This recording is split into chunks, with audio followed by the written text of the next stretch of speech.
2, 3, 4.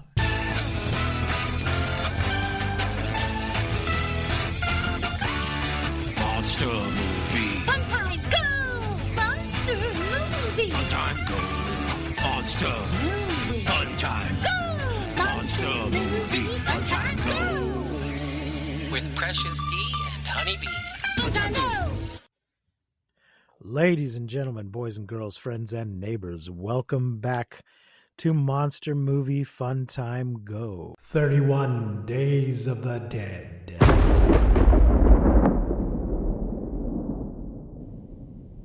Day 7. I am your host, Precious D, and with me today is my friend David Carson to talk about World War Z. Welcome back to the show, David. Thank you, Dominic. It's great to be back. World War Z. What an interesting movie. So I gave you a whole list of movies to choose from. Why did you pick this one in particular? Well, I've enjoyed it. I've seen it about maybe 3 or 4 times. It's a very different kind of zombie movie than the traditional ones, and sort of captured my imagination. I hadn't read much about the book until I got into investigating the movie, so I understand they're very different. Okay. They are. I had bought the book when it first came out, and then, of course, it sat on my shelf for a long time. I read some of it. I actually ended up listening to, and this is the way I recommend it, ladies and gentlemen. There is an audio book that is like a full cast recording. First they did an abridged version, and then a few years later they did a full version. So this movie, I would say the proper term is inspired by the book, not based on the book, which is by Max Brooks, by the way. Max Brooks is the son of Mel Brooks, and first he wrote the Zombie Survival Guide, and then he wrote World War Z. And in his version of World War Z, it's a oral history of the zombie apocalypse. It's like 10 years after the war, and it's meant to be Max Brooks. And in fact, in the audiobook, it explicitly states that it's Max Brooks. So it's like a fictionalized version of himself. And he's going around interviewing people after the fact, 10 years after it's all over, to, sort of do an oral history, and goes through the whole, how it started and how it spread. And he talks with the people that were on the ground at the time, but they're all looking back at it after it's all over. That's not what happens in the movie. No, not at all. So, the movie starts off at a fast walk and then starts running after that. Yeah. I mean, we do get it's very typical in movies to show a person or a family starting their normal day. And the only reason you show someone starting their normal day with their breakfast and getting ready for school and work and all of that is because they're about to have a very abnormal day. You never show somebody starting their normal day and then just continue to have their normal day throughout the rest of the movie. In Seinfeld, maybe. Yeah. So, but this, I couldn't find, I found only one character in the movie who had the same name as, who was a character from the book. And that was the Israeli guy. Let me do a few quick stats here before we get into it more. It's from 2013, directed by Mark Forster. It's 116 minutes, though there is a unrated cut that is 7 minutes longer, I think. Something like that, yeah. The budget was, it says here the budget was between 190 million and 269 million. That's quite a broad range. But the box office was 500. I got a little bit of info. Okay. So the box office was 540.5 million. So well worth the money. And that made it the highest grossing zombie movie ever. So there you go. What were you saying about the budget? Why is there such a wide range? Well, one thing that happened during the movie is they actually filmed, the original ending was supposed to be a large-scale battle in Moscow. But after they did some test screenings with that ending, they came up very negative from the audience. So they went back and they rewrote the ending and reshot it and replaced with a kind of a more intimate and suspenseful climax. And that change raised the budget's movie by nearly $190 million. So, ouch. But 190 is the first estimate. It's not that Yeah. much. Anyway, yeah, that's probably where. But they made it all back, so good for them. However, the supposed sequel has been canceled, apparently, officially. Something to do with China not allowing any movies about ghosts or zombies. I don't know what that's about, but apparently if they weren't going to be able to release this movie in China, it wasn't going to be worth the effort. So they canceled it. That's a pretty large audience for movies. But I don't know.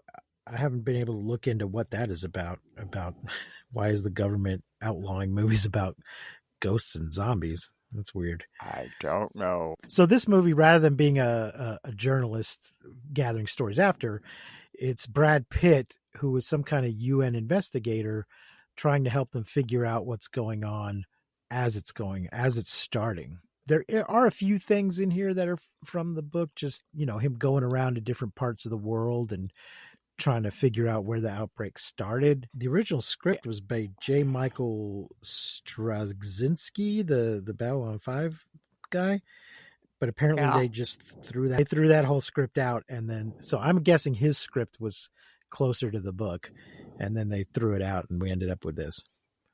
Yeah, they did shoot all over the world, shot in I think 6 or 7 different places, continents. South Korea, Israel, they shot it in Wales. So they must have traveled a lot shooting this movie. Yeah, that's certainly gonna add to your budget. Peter Capaldi is in the scenes in Wales, one of our Doctor Who's. Yep. A number of these zombie movies that are on my list this year feature Doctor Who's. 3 of them have actors that have played Doctor Who in them. That's an interesting trend.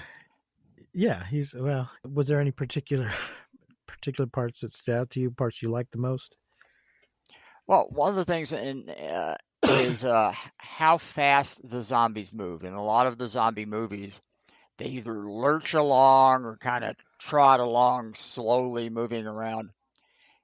In this movie, they're running at top speed 90% of the time. And they seem to act like maybe they're a hive mind, like when they climbed up over the side of a very tall wall. They just piled on top of each other and just kept doing it till they reached the top of the wall.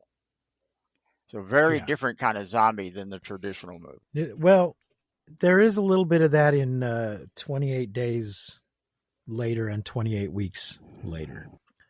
They're both virus-based zombies who are they're really kind of technically not Walking Dead. They're just infected people who may as well be dead. Yeah. Although in World War Z, I'm a little unclear of whether they have to die first and then resurrect. They turn very quickly. Very quickly. It's hard to say whether they have actually died and come back from the dead, or they're just, their virus has taken over and they may as well be dead. But I think 28 Days Later predates this movie, and I don't know if they're the first fast zombies, but certainly one of the first fast zombies. Of course, I think it also has to do with how long you've been a zombie. Yeah, a new trend in zombies: quicker rather than slower. Yeah. Well, the slow zombies they can overwhelm you with numbers, but you can mostly just walk away from them at a brisk pace. Yes. Old-fashioned mummies are like that too.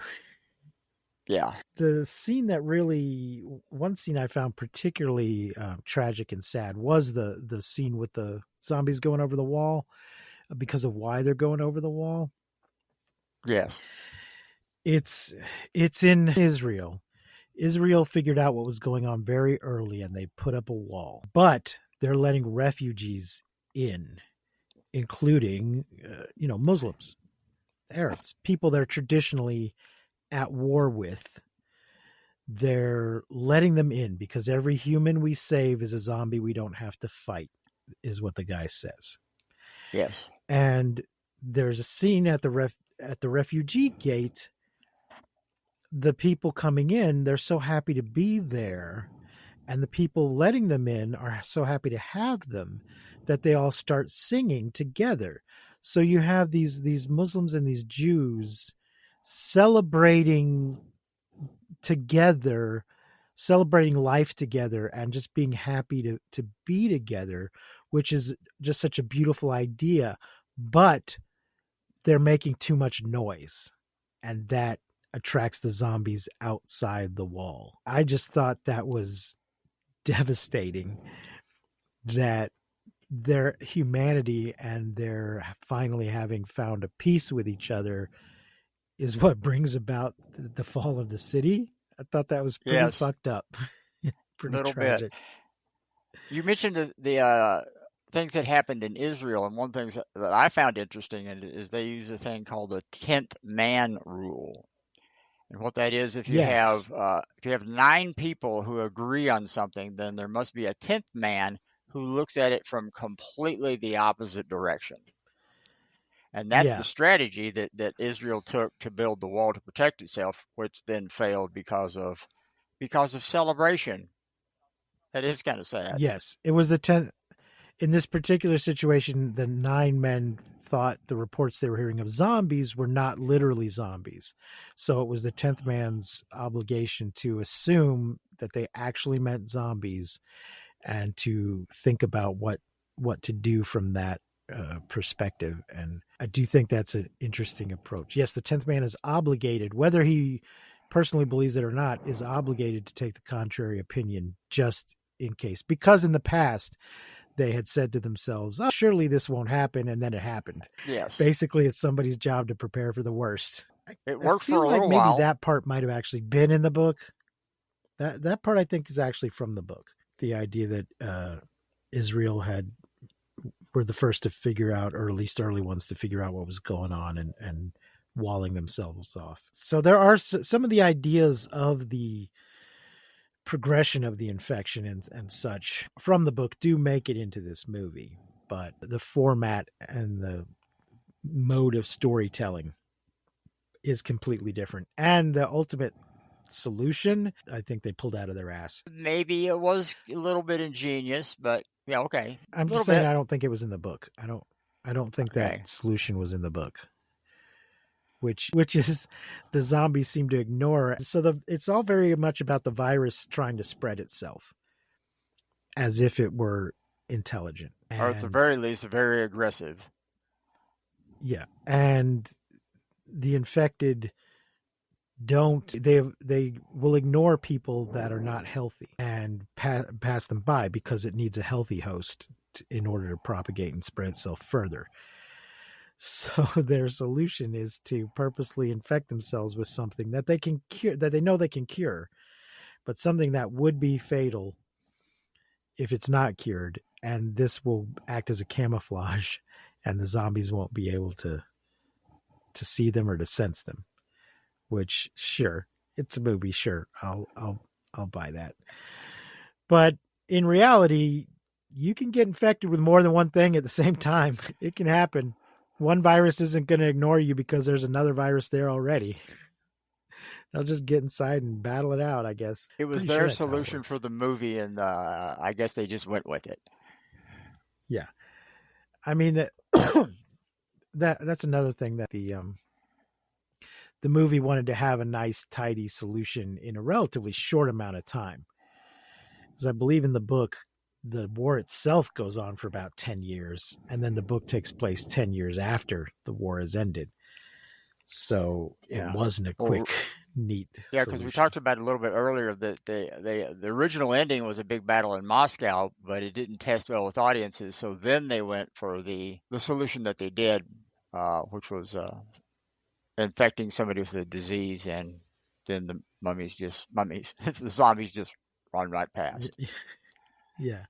Oh, I'm sorry. I didn't actually read the cast. I just mentioned a few other people. So let me go back and read some of them. Brad Pitt is Jerry Lane. Mariel Enos is Karen Lane, his wife. Daniela Kertzes is Segan. That's the Israeli woman, which is actually her rank, not her name. James Badge Dale as Captain Speak. David Morse as an ex-CIA officer. That's the guy that's in jail in Korea. Fana Mokena as Tierney Umotoni, the Undersecretary General of the United Nations. David Andrews as U.S. Navy Captain. Sterling Gerrans as Constance Lane, that's one of the daughters. Abigail Hargrove as Rachel Lane, that's the other daughter. Peter Capaldi as Who director in Wales, and as Doctor Who. who is in the World Health Organ. Yeah, it's who is in the World Health Organization. Pera Francesco as Favino, another Who doctor. Not Doctor Who. Ruth Nega as Who Doctor in Wales. Maurice Bleibtreu as Who Doctor in Wales. Ludi Boken as Jürgen Warmbrunn, high-ranking Mossad official. That's the one character whose name I found that's in the book. Gregory Fitoussi, and Ellis Gabriel plays Andrew Fassbach, the virologist who fails to save the world. And Matthew Fox appears as a crew member of the Navy vessel The Lanes Stay On, although most of his scenes were cut from the final film. Yeah, as I understand it, he was supposed to have a much bigger part, right? He was supposed to have a much bigger part in the movie, but it just didn't make it into the movie. Matthew Fox? Yeah. I don't know who that is. Oh, he was on Party of Five, Vantage Point, We Are Marshall. He's been in a bunch of stuff, but I don't really recognize him. Yeah, his stuff was cut. It's probably on my. There's probably a bunch of deleted scenes on my DVD or my Blu-ray, but I did not. I probably watched them when I first got it, but I did not rewatch all that now. So there you go. There's our cast, ladies and gentlemen. I thought everybody did a good job in this movie. Yeah, I think it's very well done.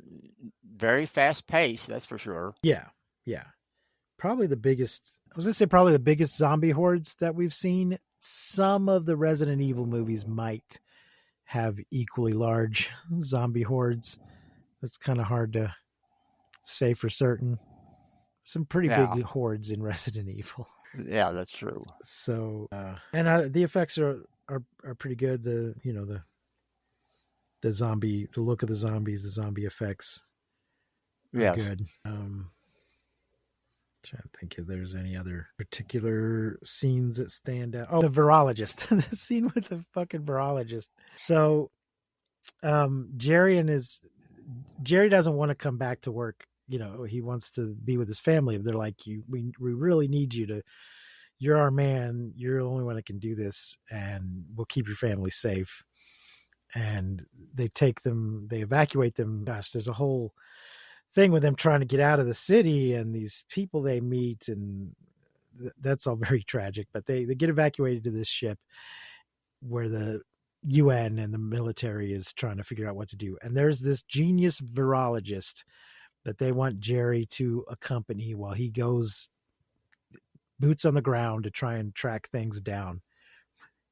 And he immediately dies by accident at their first stop. He does. He slips on the gangway trying to run away and shoots himself and dies. Yes. And Jerry told him, keep your finger off the trigger, but apparently he wasn't listening. And when he falls down, the gun goes off and it goes right through his head. Because they're coming down they're on one of those military cargo plane kind of things with a ramp on the bottom, and it's raining, and they see some zombies coming towards them, and he just starts to. Even though Jerry said, "Do what these guys say. If they say move, move. If they say don't move, don't move." He wasn't paying attention, and he tries to run back up the slippery ramp, slips and shoots himself in the head. So, ladies and gentlemen, remember, no matter how brilliant of a virologist you are, you can still be a dumbass. Pay attention. They're going to pay attention to your virology expertise. You pay attention to their guns and rules of engagement expertise, and don't Exactly. slip on the ramp and shoot yourself in the head. One thing that comes back to me as we're talking about this is backstabbing way that they treated Jerry. There's a part in the movie where some pretty horrific stuff happens, and I think it's in the plane crash. They think Jerry's died. The people on the ship. So they almost immediately take his family and take him off the ship and ship him off to Nova Scotia or someplace. It's like, well, he's dead. And get out of here. And his UN friend tries to say, he's like, but I promised him if he did this, we'd take care of his family. And they're like, nope, only essential. We don't have enough room on this ship for, non-essential personnel. So we're sending to a refugee camp. They do end up surviving. Yeah, they do. It'd be interesting if they filmed the debriefing after that, where he goes, okay, now what did you do to my family after you thought I was dead? Yeah, you promised, you son of a bitch. Yep. He just hadn't called in a couple of days because he was unconscious. It was in Wales, and he was unconscious. I forget exactly why he was unconscious. Well, he was in the airplane accident, and he had some sort of metal thing through his body, and he was bleeding out, and the Israeli soldier the airplane crashed on him. But the Israeli soldier got him to the WHO headquarters, and then they fixed him up. Yeah, yes. Man, that was rough. The zombies on a plane. Oh, yeah. You think snakes on a plane are bad? I feel like there is a movie called Zombies on a Plane. I'm going to check that real quick. It does sound like a good B-movie title. Yep, there's both Zombies on a Plane and Zombies on a Train. Oh, no, okay. Zombies on a Plane is actually called Flight of the Living Dead Outbreak on a Plane. So the title is not ripping off snakes on a plane, but that's what it is. And then Google recommended Zombies on a Train, and that was Train to Busan. Oh, that's a very good movie too. Yeah, that's a on good our list. movie. I haven't watched it yet. Is that South Korean? Is that a South Korean movie or Chinese? It's Korean. I don't, yeah, it's very good. Yeah, I haven't seen it yet, but it's on the list. There's still zombie movies to cover this week. Yep. Oh yeah, there's so many I had to leave off this list. There's way more that we could do just a zombie movie podcast, but that's not what we're here for. But I'm sure somebody's doing it already. I'm sure there's one out there. Any other things that stand out to you before we wrap it up? No, I think we covered, well, let me put it this way. We covered pretty much everything I can remember. So yes, we covered it all. Folks, if you want to watch it, if you haven't seen it already, that's Train to Busan. Let me see where. I think it's on, it may be on Netflix, and it's on Paramount Plus. It might be on Netflix, I'm not sure. But I watched it on Paramount Plus, so I know it's there. Okay. And I own it too, so.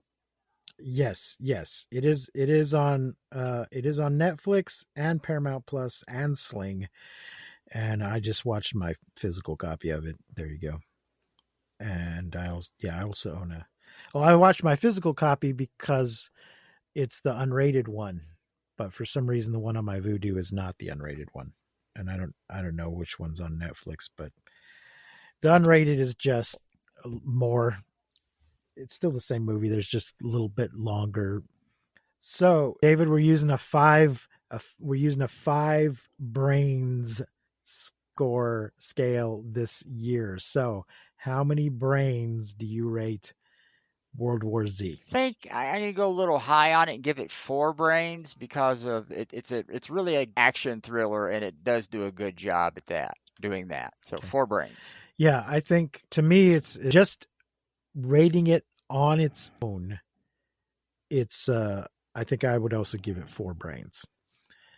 Rating it as an adaptation of the source material, it's 1 brain. But it's just taking it on its own merits and ignoring the source material, it's very good. 4 brains. Oh, I started to explain this earlier. So if you get the audiobook version, because it's a series of interviews, if you get the audiobook version, each of those people being interviewed is a different performer. So it's a big big cast of, it's not the way you normally do it. Most audiobooks, it's just one person reading the whole thing. But this has, 10, 15, I don't know how many people. I know Mark Hamill's one of them. I think Carl Reiner is one of them. Interesting. So you can, you can find that on wherever you listen to your audiobooks, Audible or what have you. All right, I think that's going to wrap it up for this episode. David, thank you so much for joining us again this Almost year. certainly. Thank you for having me. Folks, you're welcome. Folks, if you enjoy this show, please consider liking and subscribing and rating, reviewing, and all of that stuff, and supporting us on the Patreon. We'll be back tomorrow with another in our 31 Days of the Dead. Until then, I have been Precious D. Remember to keep calm and take shelter in basements, and please don't misuse science. We won't see you, but you will hear us next time on Monster Movie Fun Time Go.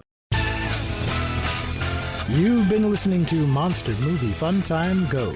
If you enjoyed the show, please consider rating and reviewing us on your podcasting platform of choice. You can leave us a message and find links to all our things at mmftg.com.